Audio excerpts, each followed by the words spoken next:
Welcome to this week's legislative report. Two controversial bills advanced this week. LB 626 would ban abortions if a fetal heartbeat is detected, with some exceptions.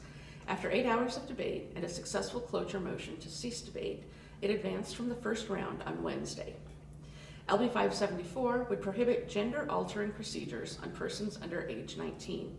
Throughout the session, Senator Michaela Cavanaugh and other senators have been filibustering each bill to express their opposition to LB 574.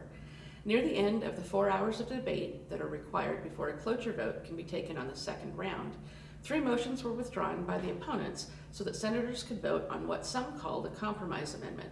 The amendment failed at the request of the introducer, and no compromise was reached. A cloture vote was successful, and the bill advanced. A handful of other bills advanced this week. On Tuesday, senators gave first-round approval to bills to appropriate funding for salaries for members of the legislature, constitutional officers, and judges, as well as a bill to appropriate funds for claims against the state.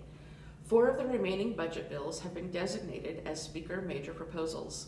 These bills remain in committee while the Appropriations Committee develops the biennial state budget, which is based on the recommendations of the governor. Later this month, the committee will consider the Nebraska Forecasting Advisory Board's revenue projections as they finalize the state's budget and send it to the floor for debate.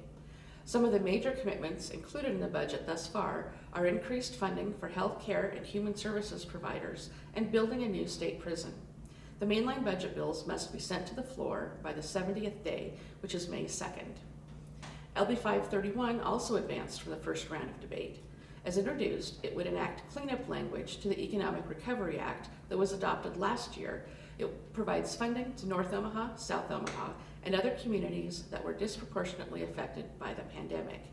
The bill was amended to allocate funds for a museum in Omaha for Malcolm X, authorize grants for federally qualified health centers in Omaha, and increase the grant cap for development of an airport business park. An amendment based on LB 506 would help the city of Lincoln develop a well field on the Missouri River. LB 565 was also given first-round approval.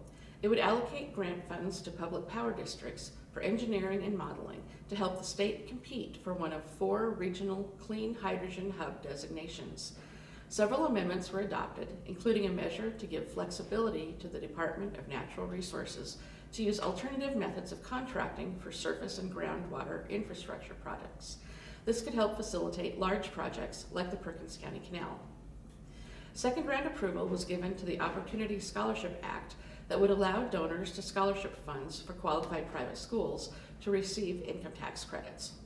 On Friday, senators began first round debate on LB 227, a Health and Human Services Committee priority bill that would be amended to encompass numerous bills on hospitals, pharmacies, and care facilities.